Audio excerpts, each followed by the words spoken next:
Hello to everyone. Thanks so much for being here. My name is Meredith. I'm the marketing manager at Norton Books and Education, and we're just so excited to have this book talk today with the authors of Learning and Teaching While White.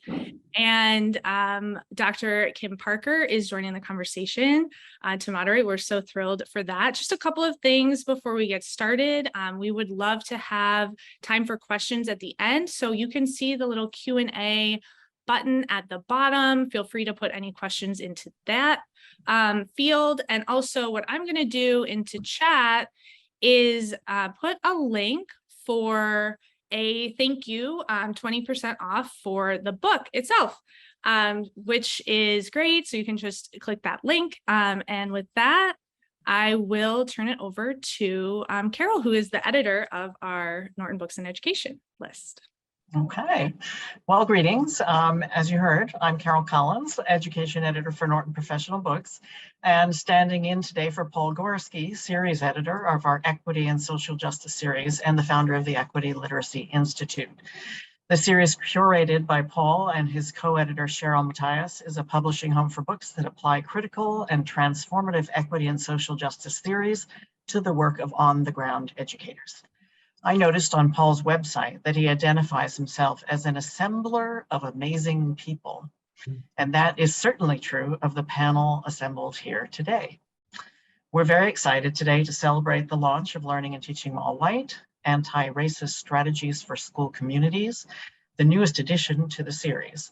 On the panel today are the authors, Jenna Chandler-Ward and Elizabeth Denevi, and moderator Dr. Kim Parker. Many of you will know Jenna and Elizabeth as the co-founders of the popular professional development site Teaching While White. They are both long-term educators and diversity consultants, but have asked me not to read their resumes, so I won't do that. And Dr. Kim Parker is an educator and mother, director of the Crimson Summer Institute Academy at Harvard, and author of a very widely used book at this point, Literacy is Liberation, Working Toward Justice Through Culturally Relevant Teaching. And with that, I'll go away and turn the conversation over to these wonderful panelists. Yay. Thank you, Carol. Welcome, everyone.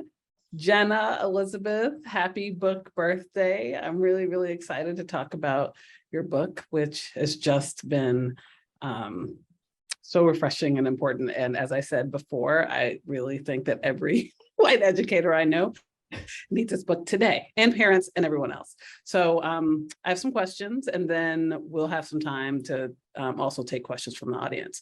And what I will say is that everyone needs their book, and I will hopefully be reminding folks that while we have this conversation, the goal really is to get this book into as many educators' hands and everyone else as possible. So let's buy your book. Okay. Thank you.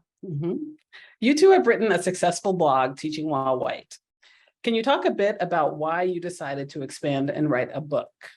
What are you able to do with the book that you can't do with your blog? I'll start. Thank you, Kim. I want to start by thanking you, Dr. Kim Parker, and to say that your book, Literacy is Liberation, is a must read for all educators. I just need to say that. Thank you. Our blog, we started about 5 years ago, Elizabeth, and originally we were talking about how are educators making whiteness explicit across the country? What are best practices? Is anybody talking about whiteness explicitly in their classroom? So I said, let's start a blog and see what happens and see what's going on across the country. And so we, of course, have tried out some of our own writing and our own thoughts about it over time. And it was sort of snapshots over time. What are we doing now? What's changed? What have we learned in the last whatever period of time? The blog also hosts authors of color. We hear from educators all over and from parents as well. And we really wanted to start to fill in some of the gaps of what's not on the blog and just share our own experience and hope that it inspires others to keep moving forward and discovering more in this work of anti-racism in education. Anything I missed, Elizabeth? Well, I think it was also really exciting to be able to join the social justice series via Norton. So I think to have that opportunity to be able to have some of the work we're doing sit in conversation with other texts about how we can increase social justice teaching. I think Jenna and I really want to be part of a larger community as much as we can. And we've had the opportunity to have an amazing advisory board to work with. And I think then to write the book became this way of like, you know what, just provides more community. And I want to echo the thank you that Jenna had to you, Dr. Parker, for being here with us today. It really means a lot because we also really want to be modeling these conversations in cross-racial dialogue. I also think this is an opportunity to model the very thing. Even though the book is predominantly written for white people, we also hope it helps folks of color be able to have these conversations with their white colleagues, of which there are a lot of us. And so being able to have those opportunities and to be with you today and be able to model that is really powerful for us as well. Hey, thank you. And I love, first of all, I can't believe it's Teaching While White is only 5 years old. In my head, it's been around forever, right? Decades. So I look at that blog as just such an important part of sort of my own educational work, because what I've always valued about it is that when I've been like, why aren't white people saying something? Here y'all come. So I think that's really important. And I love too that your book expands on on so many of the topics that on the blog, I'm always like, oh, that's it? There's so much more. And so here we are. So I love that.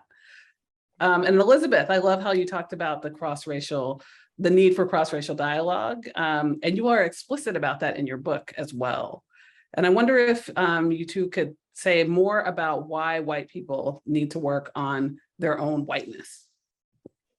So I think part of it really stemmed from our own experience of growing up and not talking explicitly about race, and even more sort of terrifying getting into teaching and never being asked to talk about our race, right? So there I was teaching an ethnic studies class, teaching an ethnic voices class about all texts dealing with race and ethnicity, and never really had to think about my own racial identity.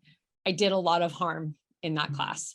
And so I think having the opportunity really for white people to be able to think about why their race matters, that I don't just walk into the classroom as, oh, I'm teacher Elizabeth, and here I am neutral ground, and I'm just filling the cups up in front of me of these beautiful children with all this great knowledge about literature and history, which was actually the way I was taught how to teach, that's what we were doing. And so I think we really wanted to have a space for white people to be able to think about their own racialized identity, what their experiences were, how their race shows up in the classroom, despite believing themselves to be good people. And we can talk more about that too, if that's helpful.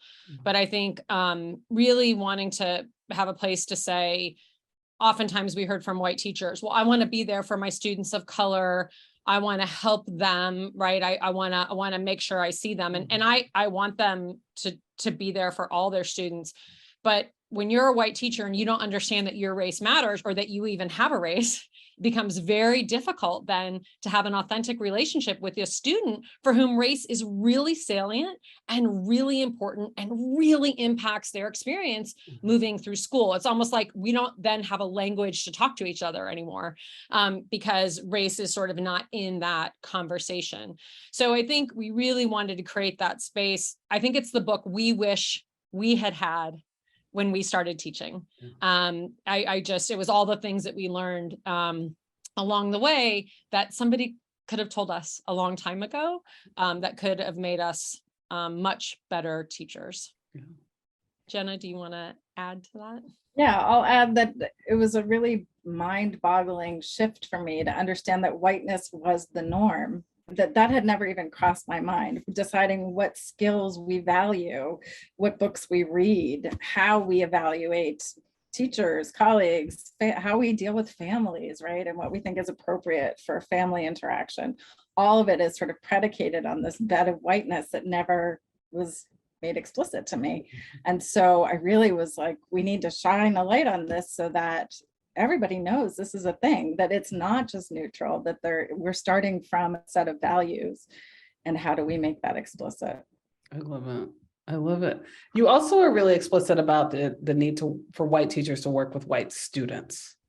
And I wonder if you could talk about that. And also, Elizabeth, if you want to circle back to the being good people part, if you want to work any of that into it, great. Yeah. I would love Well, that I think too. I think, what we often hear from teachers is, look, they might know that racism exists. So they'll say it's this terrible thing out there. And thank God they're teachers and they're in their classrooms where there's no racism, right? Like somehow they've escaped, the influence. And I think that's how I grew up. So if I was a white student back in the day, going forward, I would have just been Elizabeth. I had no idea that my race mattered. I was sitting in that classroom, not thinking about all of my K-12 teachers were white, except for 2 language teachers. I didn't have my first Black professor until I was in graduate school, and not ever thinking that any of that mattered. So I think that whole notion of teachers think they're good people doing good things, which they are, but we can be really good people and be complicit with racism operating in our classrooms, because generally the way racism works is it hides it, right? We don't talk explicitly about it, like Jenna said, so we don't know it's operating. I assume it's other people someplace else in some other part of the country, but not me. And I think that started when I was a student, Dr. Parker. I think that whole notion of that there are bad racist white people out there somewhere. Not anybody I know, certainly not in Northern California. My family didn't own slaves. We're Italian. Like, we immigrated here. Like, this got nothing to do with us, right? We sort of thought it was you all out on the East Coast were having to deal with all of this, and we had sort of escaped it on the West Coast, which is an absolute lie. But it was my education. And so that's one part. I think the other part I want to say about white students, because Jenna and I have the opportunity. So I teach in the graduate school at Lewis and Clark. So I have the opportunity to observe teachers and principals who are working forward in their degree and to get different licenses. We also run racial affinity groups here in the Pacific Northwest. And so I get to talk to young white students, like 9 and 10-year-olds all the time. And what's so interesting is that there's such a fear that we're going to guilt and shame white kids if we talk to them about race. That's going to make them feel guilty and shameful. And I always say, what they feel bad about, what they feel guilty and shameful about, feel bad about racism. They know it's operating. They see their friends of color being treated in different ways. They watch the adults turning themselves inside out, not able to deal with racial issues. And they want tools. They want information. They want it to be explicit. And they want to know how they can be anti-racist. One piece we added in the book, and we also have it on the website, is we've started to generate a whole list of white anti-racist activists, because so often white kids, when we ask them, when was the first time you knew you were white at school? The most popular answer we get is in conversations in elementary school when they were talking about Dr. King. And that when they learned about Dr. King, they learned that a white person murdered Dr. King, which is true. But they said, so I think the message was that all people are racist, all white people are racist. That was sort of the takeaway. And so we really know that we want white kids to understand they have a race, to understand their own racialized identities and history, to understand that people have different racial backgrounds before they start digging into issues of racism and ethnocentrism, so that they have a sense of themselves in that conversation, and then they can see the bigger picture. And most importantly, learn about white people who have stood with people of color, who have always fought against racism, right? But how do we be in solidarity? And white children, when I ask them, can you name one white person, dead or alive, who's working for racial justice? They often give me a blank stare. They don't have an answer, right? White teachers too, often no answer to that question, right? And that scares me, because then we have no model of who we're supposed to be, right? And then I think people are paralyzed and they don't know what to do, and they throw their hands up and they say, oh, racism. And then it all just cycles around again. Yeah, I would just add that we interview white students all over the country for the podcast. And I think there's this myth, I know there's this myth that racism is a generational issue, that kids don't deal with it the way we do. And what we hear time and time again is white students saying, I don't want to say the wrong thing, imitating exactly what we hear adults saying. And this is what keeps us up at night, because if we have another generation of white students who are incapable of talking about race, then nothing changes. And so that really is one of the driving missions of the work that we do, is how do we set up white students to be able to not only withstand some racial stress, but actually start to talk in depth and dismantle racism. You know, like I'm taking notes, and that's why I'm like, oh, and I know it's recorded, but it's so good. This is so good. So if there's a delay, it's because I'm like, my notes. And just to that end, I was just thinking about how you're talking about how white folks can be in solidarity. Could you just name some? Just so it's out there in the air floating, so people will know that there are some. Oh, sure. My one, because she was Italian American, so she was the first Italian American woman, white woman that I'd heard about. Her name was Viola Lyouzo. And I don't know that a lot of folks know her, but she was living in Michigan. She saw Dr. King down at the Pettus Bridge and watched what happened. And she's like, I'm going to Selma. And so she went down and she actually drove people to go and be able to register to vote. She was actually murdered by the Ku Klux Klan while she was driving a group of African Americans to vote. But it's so powerful for me to see another person who looks like me, right? Who was able to say, you know what, this is not okay. And I have a role to play. And so I've loved learning about her. Oh, I love that. Jenna, do you want to share any? Or well, I just was thinking about the march in Selma. There was a rumor that Dr. King was going to be assassinated, and they decided, the leadership of that march decided, well, since white people can't tell us apart anyway, let's put all the Black men in blue suits so that they can't figure out which one is Dr. King. And so a bunch of white men who were on that march gave up their blue suit jackets. And to me, this is the perfect metaphor. So on the one hand, they were marching, they were there in solidarity, and also what was required of them was so little, to give up a blue suit jacket so that, and their lives were never in danger, right? They were giving it to other Black men so that they could potentially take the bullet. So I think about that a lot.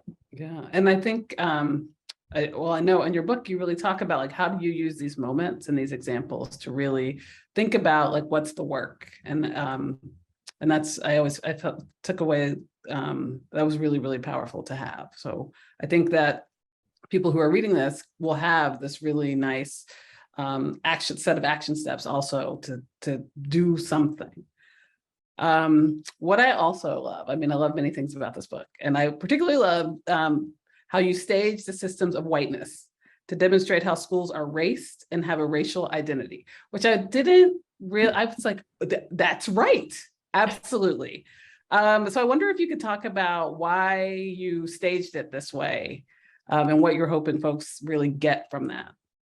I'm actually going to read a little excerpt, if that's okay, just to give some context about what we're talking about.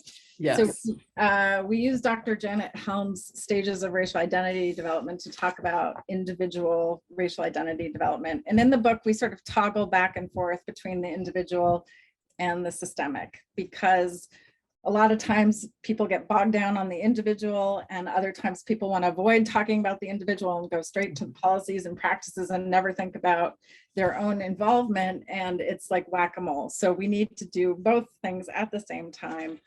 And we were thinking of ways to illustrate the ways that whiteness shows up in schools. And we talked about characteristics of white supremacy culture, and we thought about that, but just wanted to give a snapshot. And just as though in our personal racial identity development, it changes from time to time, day to day, and hour to hour, and even what space we are in, that is also true for institutions. So just to give a little context, we want to illustrate the contours of how whiteness often operates as unnamed, unmarked, and passes for normal, not only for individuals, but for educational institutions.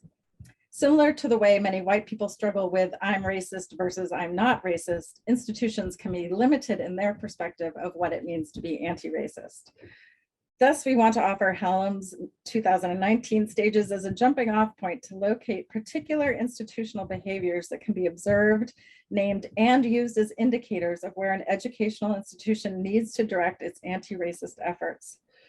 The focus on behavior also helps us to assess and evaluate our efforts to make institutions less racist. In education, we value what we can measure, and so our efforts to challenge racism need to include a similar delineation of skills that can be observed, evaluated, and refined over time. We know that individuals come to understand their racial identity via experiences over time, and schools too need to understand and grapple with their racial identity as institutions. They have their own collective racial identity, which will impact policies and procedures, curricular initiatives, recruitment and retention efforts, and other systemic issues. Change requires an unflinching look at the places our behavior may not align with our beliefs, and educational institutions need to be clear about the gaps between espoused beliefs in racial equity and the realities on campus. When applied more broadly to predominantly white institutions, the stages of racial identity development can point to inconsistencies and areas for strategic anti-racist interventions. So I think it's just that when we're able to see and measure and define how our schools are operating, then we have some strategy versus, oh, we're going to put out a letter, we're going to start a new PD program. What are the indicators? Why are you making those decisions, and what is it based on? So it gives us a way to have some objective measures and also just think more strategically of the work we're doing in schools. Yeah, I mean, I went through the list and was like, oh, I've been there. I've felt sometimes I felt a little triggered and traumatized because those stages, when you live through them, particularly as a Black person, but yes. So I thought it was quite thoughtful. I thought to see it sort of laid out. I think lots of schools can locate themselves in there and have really important conversations about, yes, our school is a racist and racist place, and what can we do about it? Yeah, hopefully. Elizabeth, you have any thoughts about the staging? Well, it was really fun, not fun, it was challenging, but it was interesting to sort of name the different qualities because we gave examples for each stage. And I think what's so interesting, and it's what you're saying, Dr. Parker, it's like, how do you be in your place out where you're working, right? And you can read this and it's so familiar. And it was so easy for Jenna and I to come up with these examples, right? And so I think to me, it always just reinforces like the system of racism is a beast. It is nuanced and it just runs 24/7.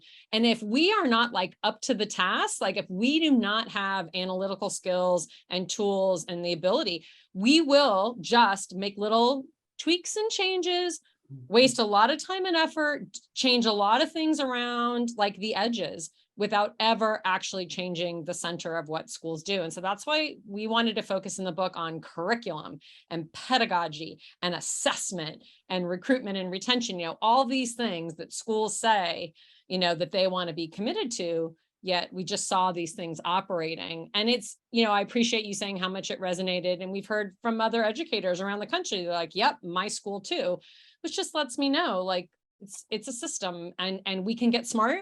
And we can recognize it and we can be better at dismantling it, but we have to be able to name it first. Yeah. And two, I think what happens is that, and you've talked about this, people get stuck. They name it and then they think, well, what next? And what I appreciate, and I think also readers will appreciate, is throughout the book, there are these really useful supports that enable readers to do something immediately. So if possible, can you talk about these sort of stopping points, reflective moments? And then I want to know, are there ones that you've included that are your favorites? Yeah. So like moments where we've been able to do sort of that institutional, like that institutional analysis and like made a change based on that. Yeah. Or actually I'm, at the end, each section has like an activity or a reflection. They're all, I thought them as a reflection and do something. And so I wondered, Can you talk about like how you made those decisions? And then also, if for all the ones that you've included, is there any ones that you think this is the one I really, really love? Love it. I got you. Okay, Jen, I'd like to share too, and then if you have others. One thing, and I want to thank Paul Gorsky, one of our series editors, for this suggestion about including the case studies, which are mainly in the second half of the book. But Jenna and I are huge fans of case studies. One, we have so many of them because stuff happens all the time. But it's such a great pedagogical tool for schools because you're not in the hot moment when you're faced with something. You can be in a moment, think it through, and it's like, what would you do? And so I think our case study approach, I think readers will find really helpful, hopefully very familiar, but also have provided sets of guiding questions then to walk you through. So what would you do? And the hope is then if you get a similar situation, it'll be like, oh, this is like that case study that we did, right? And then you sort of have a plan.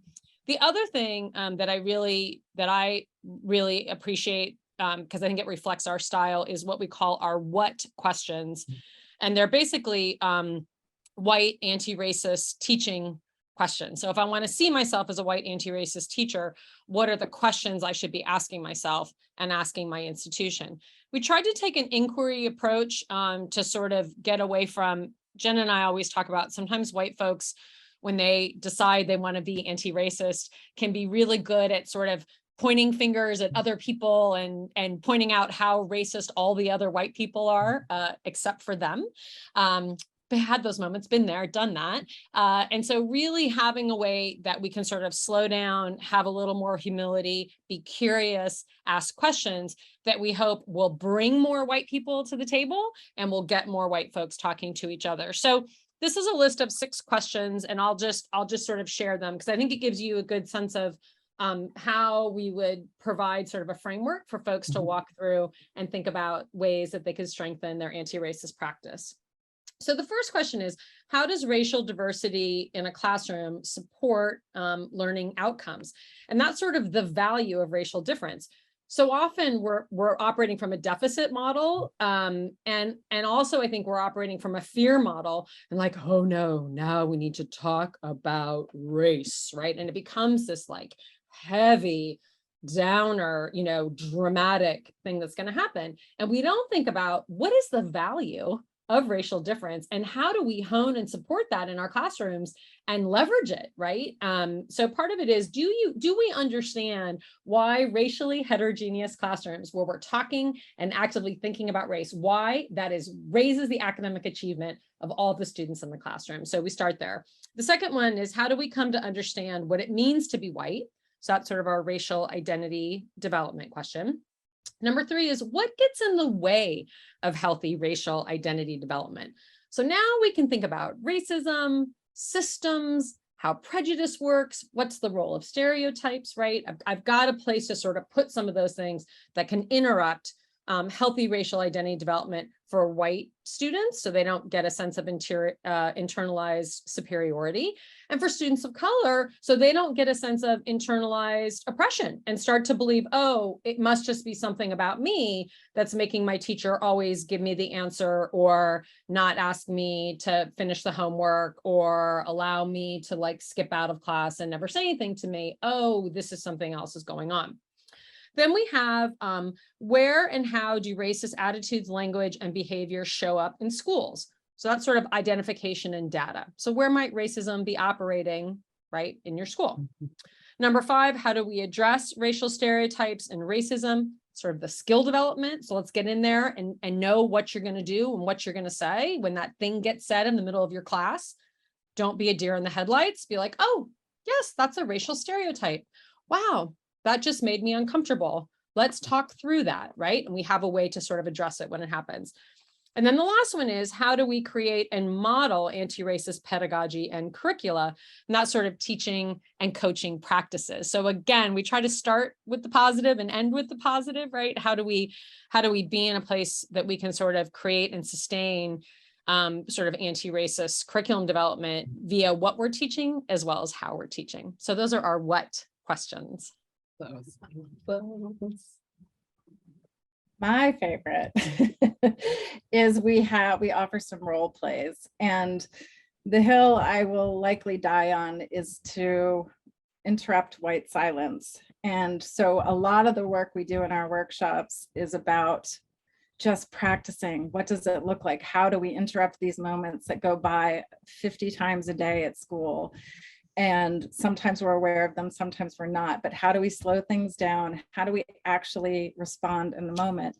And the research shows that if you actually practice and role play, which is something I hate, by the way, I hate role playing, but when we do it, our odds of actually intervening in a real moment increase exponentially. And so I really think it's one of the most valuable tools is having white people practicing how they're going to talk to other white people, not in a way to shame them and tell them they're racist, but how do we bring more white people to the table, lean in with curiosity, and how do we respond in those moments? Yes, I love the role play, and I love the roles. Isn't one of them like the mistake maker? Yeah. It's like, oh yes.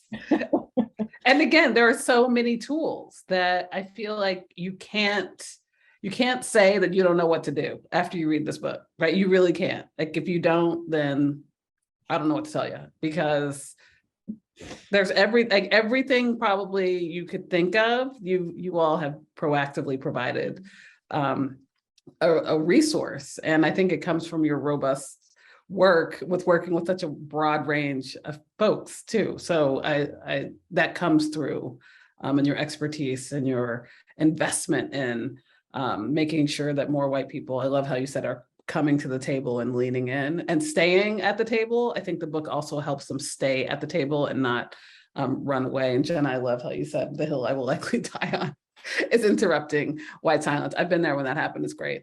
It's great. And, you know, as a Black person who is in those situations, I think that, you know, the more white people will actually do things and do them and continue to do them, like, that's the only way we're going to really get anywhere. So thank you. I want you to talk a little bit about the role of white parents. How might they begin racial literacy conversations with their white children, and why do those conversations matter? And also, I often hear that question. At what age do you begin having these conversations? Early and often, as early as possible. And I know that's daunting for a lot of folks, and a lot of parents who didn't, and then they have adult children are like, oh, I've screwed up. But it's never too late. We need to encourage our children to talk to their children. This needs to be part of our regular conversation as white folk. And so one of the starting places is to talk about how your whiteness, your race, was talked about or impacted you or didn't as you were growing up, and telling those stories to our kids. And again, naming whiteness, that it's not the default. If we read a book by a white author, I'm going to name that author as white and not just assume that it is white unless I tell you otherwise, right? That's a big starting point that worked for me and my children, hopefully. And then another thing is just pointing out those racial stereotypes, myths. I mean, I remember about gender, about all of it, talking about the, you know, some of the mouse shows that my kids watched when they were little, like, wow, why do you think the girls are always the ones cooking, right? It's as simple as that, asking those questions. Why do you think there's only white children at this school in New York? That seems unlikely given the demographics of New York City. What do you think why do you think that is, right? Having those conversations, finding ways to bring it into every day. And when I was a teacher, I used to have these like sit down on the rug, we're going to talk about race, right? And I think kids, whether they're your own or your students, they hate that, right? They know it's something big and heavy and, oh, I'm going to screw it up and what's going on. And just making it normal, everyday conversation, I think, is a huge part of it. I think also we hear from a lot of parents that they're really terrified that if they talk about race or they name racial stereotypes, they're going to teach their kids those stereotypes. So they're taking that whole, like, cross my fingers and hope if we don't say anything, maybe I'm not going to raise racist kids. And I think the point we want to remember, like, if your children don't have your voice in their heads, guess whose voice they do have? The rest of the world's, right? And they will have every media platform that is more than willing to fill in that silence at home. And so our plea for white parents, and actually, again, thank you to Norton for really asking us to include a chapter for white parents. I mean, in particular, it's the last chapter. And I'm really grateful Jenna really took a lead on that and did some amazing research about the role of white parents in schools and their collective impact. But I think it's really important to remember that you don't have to get it right. There's no right answer. It's increasing our racial literacy, having a fluency, kids knowing it's okay. They can come to you and ask questions. And we actually had a student who told us, when we know it's okay to talk with you about race, then if we did hear something terrible, like let's say I heard a racial slur, well, now I know I can come to you and talk about it. So we're actually, it's so counterintuitive. These parents that are so panicked, they're going to do it wrong. And it's like, no, the only wrong thing you can do is not talk. I mean, not the only, but one of the major wrong things you can do is to not open the door, or at least say to your kids, hey, if you ever notice anything or you have questions, I may not have the right answer. Maybe we'll look it up together, but I'm really interested in this stuff. And I've been reading this great new book called Learning and Teaching While White. And so if you ever want to talk to me about it, I'm here, I'm down for the conversation. And I think we underestimate how powerful that can be for parents. Mm-hmm. Yes, and parents appreciate tools, right? And so like what can I do? And I love that. And there's also, I'm just reading the Q&A, and there's a question about like who's your target audience. It says, okay, the person says, is it for, could you talk about the relevancy of your book to post-secondary instructors? It sounds like it's focused on K-12, right? And so I think that it's a broad audience, but I felt like that question was probably appropriate right now, so I'll just throw it in there. Yeah, that's great. So I teach in graduate school, so I really want to advocate for all my fellow college teachers and beyond. Please use it. I've used some of the research. We did some of our own research studies about assessment. So we have some great research pieces in there that I use actually for my doc class, my doctoral studies class, and then also teaching at the master's level, and even had a chance to work with our undergraduate students. So, and in a lot of our workshops, we have many higher ed folks. So we really, our experience is P20. Both Jenna and I have worked all the way across the spectrum. So the idea is that it's applicable to anyone. Yes, I think there's a lot of references to K-12 education, also some of the research, but it certainly is applicable. And we've had a number of, again, higher ed folks that we've worked with in our workshops, which has been great. And so we've been able to incorporate their feedback as well. Yeah, I'll just echo that a lot of higher ed professors come to us because they are well versed in their subject area and not in teaching. And so this is a great place to start with what are the pedagogical practices going on in your classroom that you may or may not be aware of, even though you may be hyper aware of your content, what else is going on. Paul Gorsky has entered the chat. Hey, Paul. Sorry to interrupt. Hi, Paul. Never interrupting. Great to have you. I think too that just from someone who prepares pre-service teachers, that this book is so important, because what I often hear from them is that they don't know what to do in terms of teaching race or teaching whiteness or any of that, and it's accessible. So I think that that's really important. So I would make the appeal for everyone, and particularly for teacher ed folks. Yeah, neither Elizabeth or I had really any racial literacy awareness or encouragement to do that in our teacher prep program. So we're very much hoping this book ends up in teacher prep programs. Yes. Yes. Yeah. A couple more questions, and then I think that we'll open it up for Q&A. So if people are watching and you have questions for us, please use the Q&A function, and then we will get to those. How might white educators speak up against the banning of books that feature people of color? What advice can you offer them, especially if they are afraid of repercussions? Yeah, we're hearing this a lot. I think one thing about this book banning, obviously, which is not new, right? This is all a cycle coming back around again. What we often see is, white parents or other white teachers who are worried and really they're scared. But they also seem really angry. And I think those emotions sometimes are overwhelming. And I think it goes back to, again, you're calling me a racist, or you're calling my child racist, so don't teach this book that might do that. And what we really want to do is encourage white folks when they hear that, just try to engage those white folks around it. Oh, so you think we should ban that book? Could you tell me more?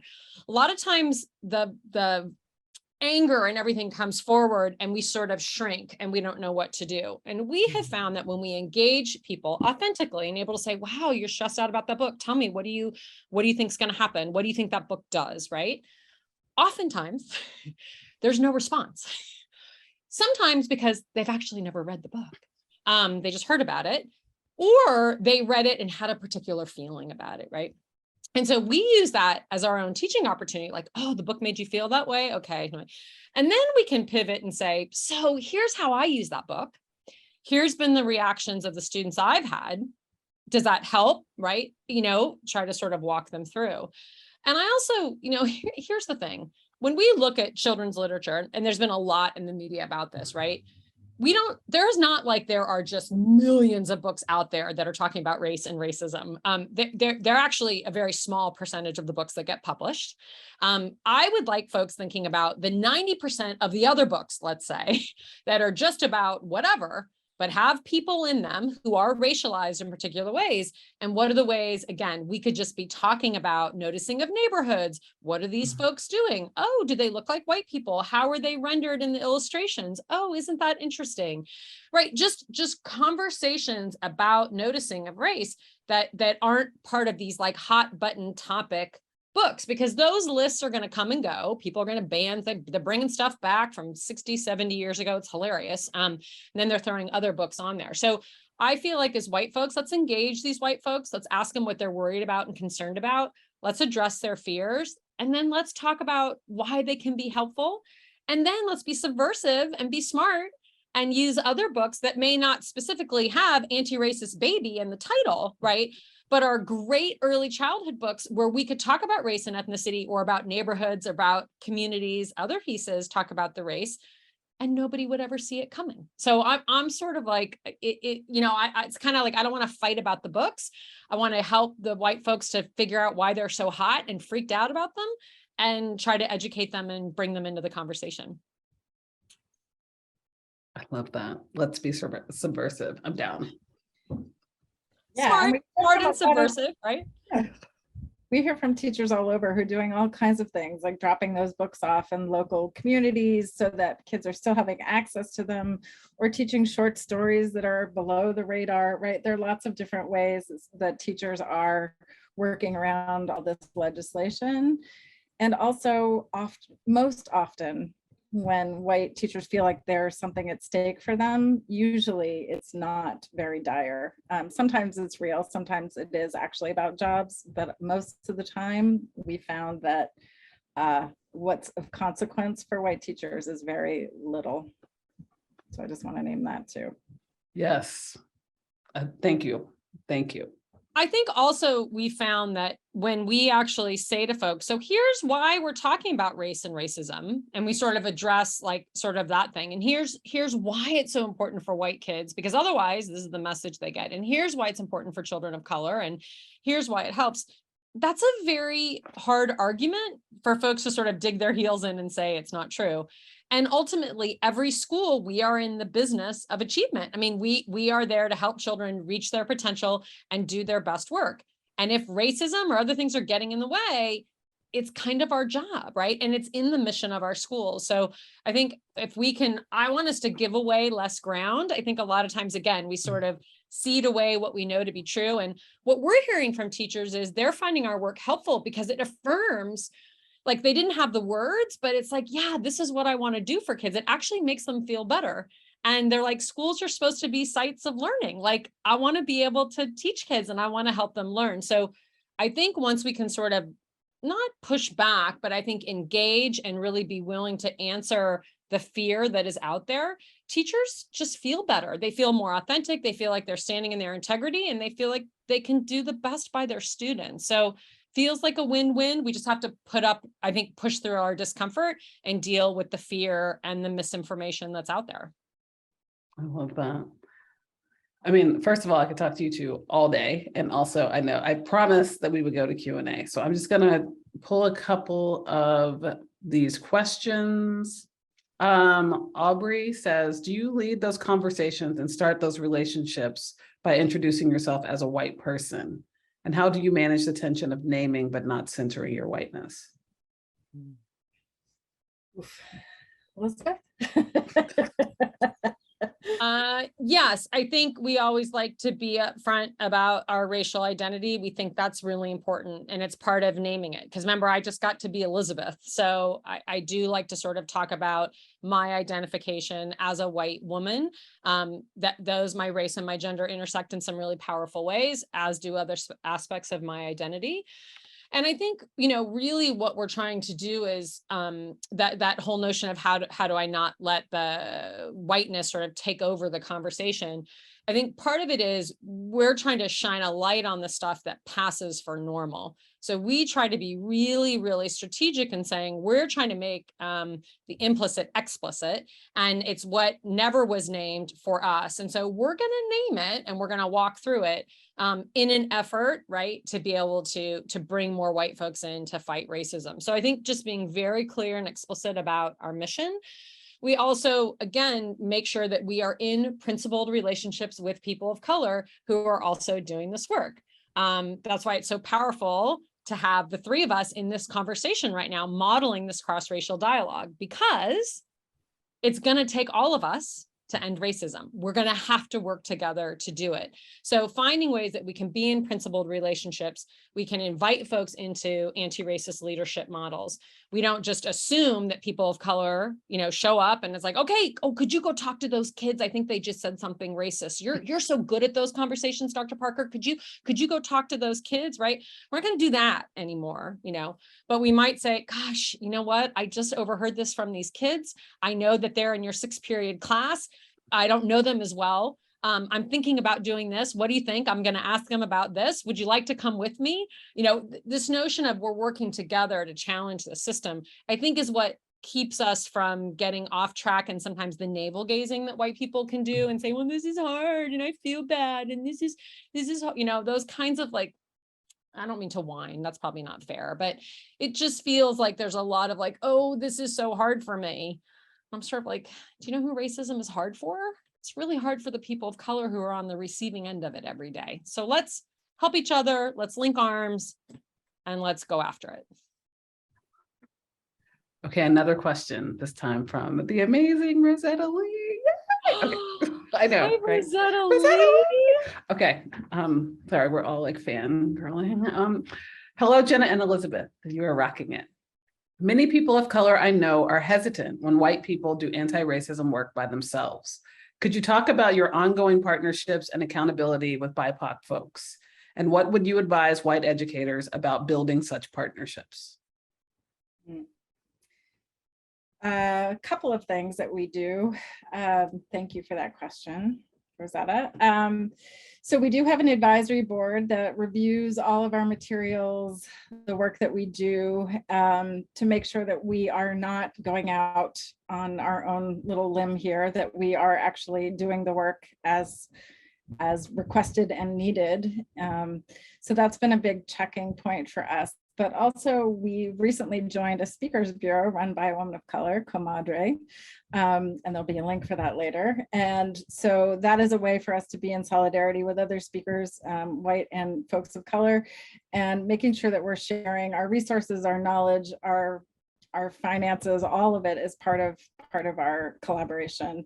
And so finding those ways to be in partnered and principled relationships. And so I have the great fortune sometimes of working with Dr. Kim Parker. I have the great fortune sometimes of collaborating with Rosetta Lee and a number of other educators, and finding ways to, if it is a multiracial group, we almost always partner with a person of color, and we only ever work just with each other if it's just white people in the room. That's great. How do teachers support, encourage, and model for children of color to be their authentic selves in a prevailing white space? I think we got to name that. I think the children can feel it. They know that it's operating. And I think it's the power of when we are authentic as white teachers, guess what? We send powerful, powerful signals to the students, who I always say they're watching us like hawks. And the students will often do as we do, not as we say. So I think that notion of when we can be our authentic selves, when we can show up, when we can have these conversations, when we model that these are part of the classroom community, I think we are sending powerful, powerful signals to students of color that they do not have to turn themselves inside out. We want them to understand, consequences, help them make choices, talk about the ways things have worked out, how, again, can they be strategic in the things that they want to do. We're not gonna pretend like racism doesn't exist. But I also feel like, how do we help them navigate those systems and be able to bring their full selves? Because again, that's how they will learn best, is when they don't have to check an aspect of themselves at the door, which means that we can't either. Thank you. A question from Laura Crowley. Do you have any suggestions for ways to use the book with groups of teachers, in particular at the secondary level, cross-curricular versus within departments, and ideas about ways to make it not just a book club with no action or changes? Sure. I mean, one thing I can think about is we have a great chapter on assessment, and we did some research that finally we wrote up. People had always been asking us about it, and we wrote it up in the book, but we talked about the different ways that white teachers give feedback to their white students versus their students of color. And so I think it would be an amazing secondary project. I mean, I think any teachers could do this, but you could sort of replicate the research study that we shared of how we did it, and sort of recording teachers in their feedback conferences and sort of analyzing the feedback that they gave to students. We're also big fans of, talk a lot about peer observation. And so I think the opportunity for teachers to like read a chapter and then get a chance to go into each other's classrooms and see how things are showing up. And we hope it would support some great collegial feedback. What else, Jenna? Any other ideas you would suggest? I think just even the role play that I mentioned, we offer that this is a format you can use, and you can use it with actual scenarios that are happening in your school. And so having this ongoing conversation and bringing real life scenarios, what are you coming up against? What did you fail majorly at this week, right? We do every week. So how do we bring that forward, and how do we do better the next time? And being in that constant conversation and reflection and support of other white folks who are not gonna say, oh, you didn't mean that, you're a good white person. But okay, how can we work on this? Let's do, what would we do differently next time? And be in conversations ongoing, what's showing up for you in your classroom or your department, or however you want to structure it. Yeah. Okay, one more question, and this is from William on Facebook. You are speaking to the intersection between academic knowledge and the lived experiences of educators, learners, families, and communities. How to bridge the fear of each of these groups and need for healing of the wounds? That's an amazing question. The first thing that comes to mind for me is I've been really lucky to stand in that space because I was a teacher researcher. So when I was doing my PhD, I was able to research my classroom community, and that's part of what we talk about in the book. It was my research on talking with students about race and how I could be teaching about race in my classroom. So I think I got really lucky in that I got to straddle both the academic community and academia and writing my PhD, and then being in a high school classroom. I think perhaps we need to be encouraging more K-12 teachers to be able to do more research in their classrooms, because I think part of the divide is everybody's operating in their own sphere of influence. And so, and I think this is on graduate schools, frankly, I think this is on academia. How do we bring teachers in who want to be doing that research in their classrooms and want to bring that forward? And how do we make our programs more accessible, more affordable, and frankly, honor the incredible research? You know, sometimes I think we favor quantitative research over qualitative research. And a lot of the work that Jenna and I have done it sits firmly in qualitative methods. And sometimes the academies look down on that, not fair, short-sighted, and frankly, inaccurate. So I think really continuing, and that's why I'm happy to be in that space again, where I can be in academia, but also be supporting real life teachers in their classrooms. And I think we just need to keep encouraging it, challenging academia to do better. That's right. Okay, again, right, I would love to chat all night long. And I also know that we are on a limit. So I'm going to say thank you. And I'm going to encourage everyone watching and who will watch this back to really go out and buy your book today and really to start doing the work and using the amazing resources and tools that you have collected together so that we can all move forward together. So I'm just so grateful. I'm going to turn it over to Paul Gorsky now, who will close us out. Hey, Paul. Well, thank you so much. I'm just, I can't stop smiling just seeing the three of you on my screen here. It's so exciting. So, and sorry, I was supposed to do this at the beginning, but apparently my cat has pancreatitis. Oh, no. Yeah, so I was at the vet. So, but anyway, thank you, Kim Parker. I mean, how wonderful. I've been an admirer for a long time, so it's fun that we just got to sort of connect. I was going to say in person. This is like what in person is. It's all right. It's close enough. It's as long as we're online at the same time, it's almost like in person. And then Jenna and Elizabeth. Elizabeth, you're like one of my longest running colleagues and collaborators, so it's so fun to have been able to follow you all these years, and Jenna, and you all just produced an awesome book, so I'm so excited. For those of you who don't know, I'm the co-editor along with the fabulous and amazing Cheryl Matias of the series, the Equity and Social Justice and Education series that this book was published under. I believe it's the 5th book in the series, and we've had some amazing books. But if anybody is interested in learning more about the series, if you have an idea for a book, Kim Parker, if you have an idea for another book. Very good, Paul. Or anyone else, please reach out to me at gorsky@equityliteracy.org. And I can tell you more, or you can just search for information about this series. So I'm just so proud to have this book in the series, and Jenna and Elizabeth, I'm really proud of you all for producing such an honest and engaging book around a tough topic. So thank you all, and thanks everybody for coming. Thank you.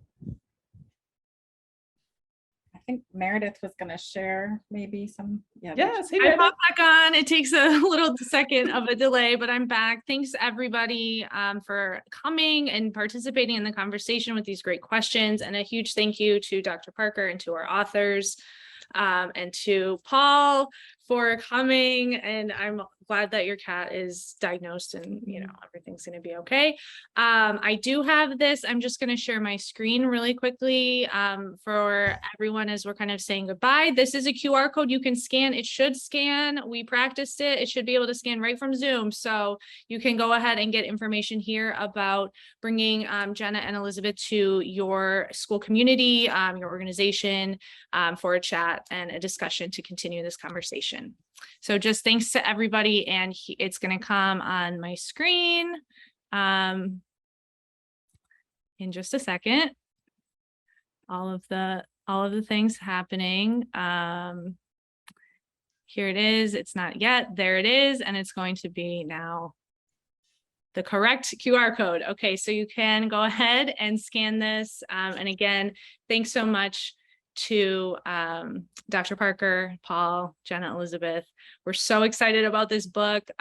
You saw the link. If you have any questions, you know, about placing an order, we had some questions about sharing this book with groups, anything like that, feel free to email me. Mine is very easy to remember, mjohn@wwnorton.com. You can always email me or find me as well on that link that we shared earlier.